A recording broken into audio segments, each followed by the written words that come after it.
ETF index mutual funds నేర్చుకుని stock మార్కెట్లో రాణించాలనుకుంటున్నారా? వెంటనే ఈ నెంబర్కి కాల్ చేయండి.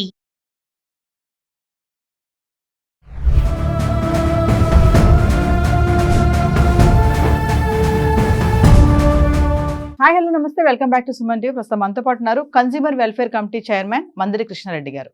నమస్తే సార్. నమస్తే అమ్మా. సార్, ఇప్పుడు ప్రేమించి పెళ్లి చేసుకోవడం అనేది చాలా గొప్ప విషయమే. అక్కడ దాకా బాగానే ఉంటుంది.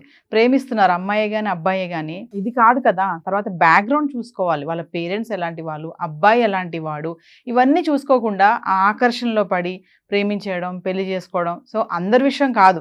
కొంతమంది లైఫ్ బాగానే ఉంటుంది, హ్యాపీగా లీడ్ చేస్తున్నారు, ఇట్స్ గుడ్.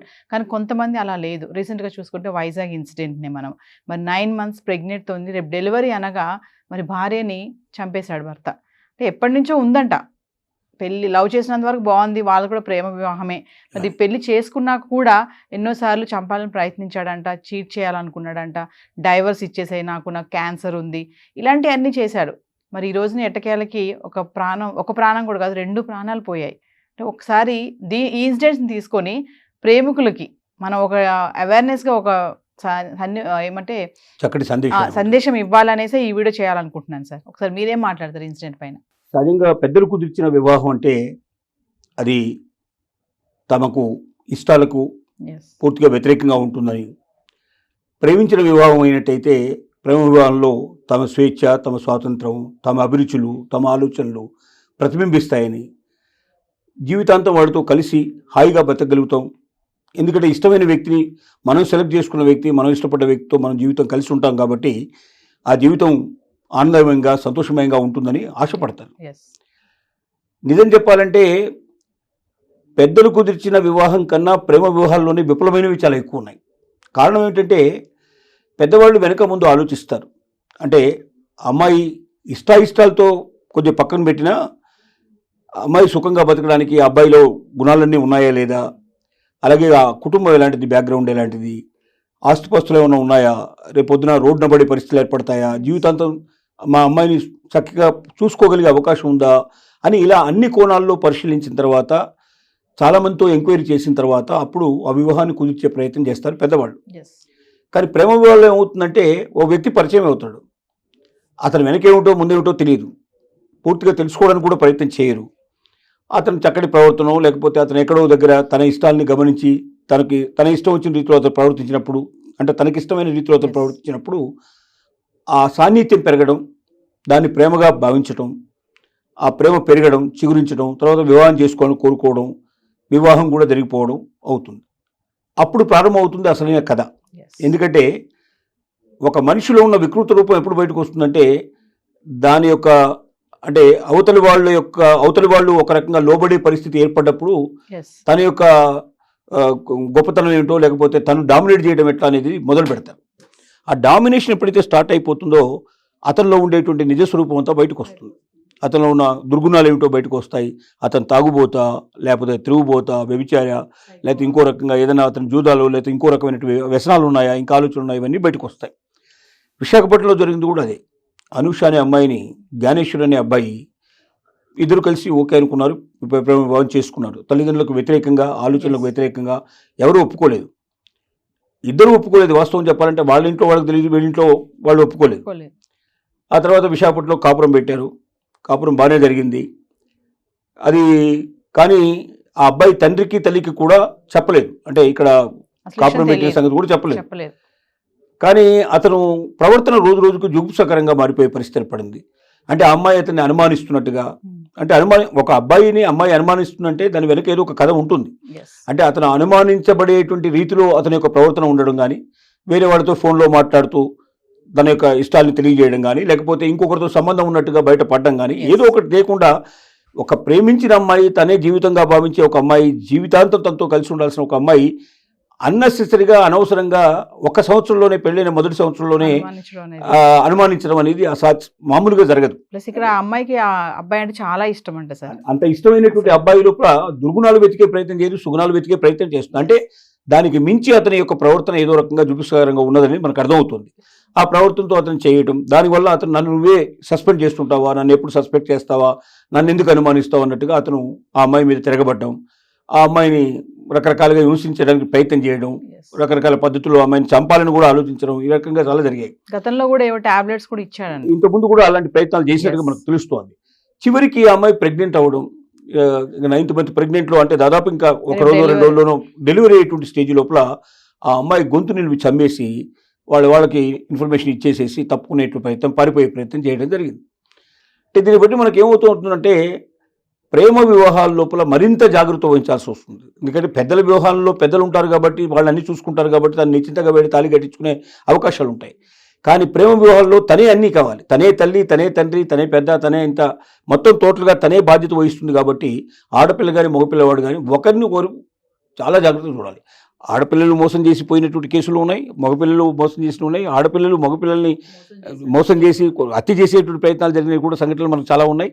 ఇవి చాలా కామన్ అయిపోయినాయి. ఇవాళ ఒక మనిషి ఇంకో మనిషిని చంపడానికి పెద్ద కష్టమైన పడాల్సిన లేదు. ఎవరికి భర్తలు భార్యలను చంపుతున్నారు, భార్యలు భర్తలను చంపుతున్నారు. చంపడమే కాదు సార్, డేర్గా ఒప్పుకుంటున్నారు. మళ్ళీ ఇప్పుడు జ్ఞానేశ్వర్ కూడా చెప్తున్నాడు, అవును నేను చంపాను ఏంటి అంటున్నాడు. అసలు అంటే ఏంటి అసలు, ఎంత మనిషే కదా.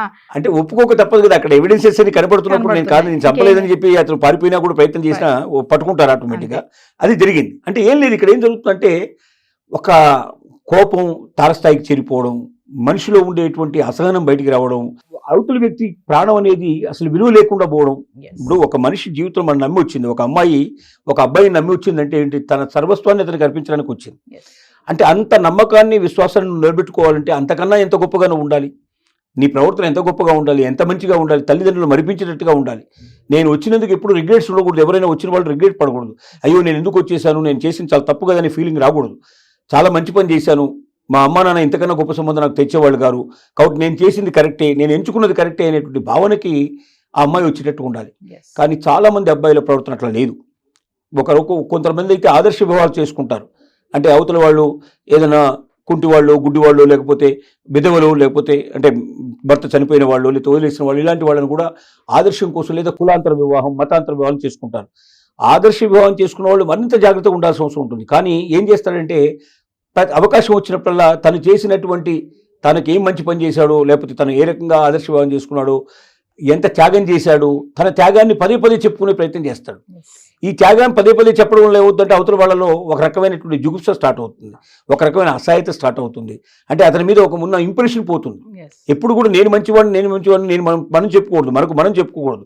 సమాజం చెప్పాలి, ప్రపంచం చెప్పాలి, నీ తోటి వాళ్ళు చెప్పాలి, నీ పొరుగు వాళ్ళు చెప్పాలి, నీ బంధువులు స్నేహితులు చెప్పాలి. అలాంటప్పుడు ఏమవుతుందంటే దానికి ఒక విలువ ఉంటుంది. కానీ నేనే మంచివాడిని, నేనే గొప్పవాడిని, నేను ఆదర్శవంతుని, నేను త్యాగం చేశానని త్యాగం అని 10 సార్లు అంటే అట్లా అది చేసిన పని కూడా విలువ లేకుండా పోతుంది. అలాగే ఇక్కడ కూడా జ్ఞానేశ్వర్ చేసిన పని, అనుష్క మీద చేసిన పని ఏదైతుందో హత్య చేయడం అనేటువంటిది చాలా ఘోరమైనది. ఇది ప్రతి ప్రేమికులు ఇంకా భవిష్యత్తులో ప్రేమ వివాహాలు చేసుకునే ప్రతి ఒక్క వ్యక్తి 100 సార్లు ఆలోచించాల్సిన అవసరం ఉంది. అంటే ఇలాంటి వాళ్ళు, జ్ఞానేశ్వర్ లాంటి వాడు తన జీవితంలో వస్తున్నారా అని వాళ్ళు ఆలోచించుకోవాలి.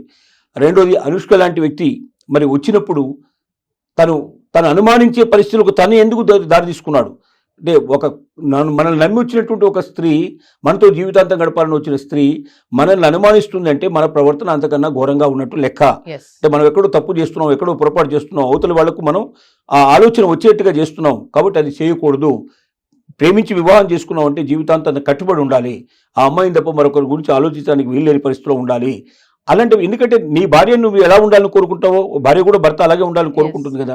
ఇద్దరి మధ్య ఆ రకమైన ఒప్పందం ఉన్నంత వరకు మాత్రమే జీవితం లోపల ఆ ప్రేమ అనేది ఉంటుంది. ఎవరైనా ఒకరిని మోసం చేయడం ప్రారంభించిన తర్వాత ప్రేమకు అర్థం లేని పరిస్థితి ఏర్పడుతుంది. కాబట్టి ఇష్టం లేకపోతే ఇద్దరు కలిసి కూర్చుని మాట్లాడుకొని ఎవరికి వాళ్ళు విడిపోయి ఎవరి జీవితాలు వాళ్ళు గడపడం అనేది కరెక్ట్ విధానం.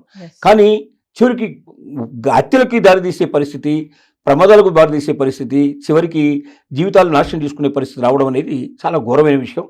ప్రతి ఒక్క ప్రేమికుడు ఈ అనుష్క తర్వాత జ్ఞానేశ్వరి యొక్క జీవితాన్ని ఆలోచించి నేను ఈ వివాహం చేసుకోవాలా అక్కర్లేదా, ఆ వ్యక్తిలో ఉన్నదేంటి, ఆ అమ్మాయిలో కానీ అబ్బాయిలో కానీ ఉన్నటువంటి లోపాలు ఏమిటి, మంచి ఏమిటి, బ్యాక్గ్రౌండ్ ఏమిటి, గతంలో ఏదైనా చరిత్ర ఉందా, ఇవన్నీ 1కి 10 సార్లు ఆలోచించిన తర్వాత మాత్రమే జీవితంలో ముందంజ వేస్తే ప్రేమికుల జీవితాలు, ప్రేమ వివాహాలు సత్ఫలితాలను ఇస్తాయి. లేకపోతే సత్ఫలితాలు ఇవ్వవు.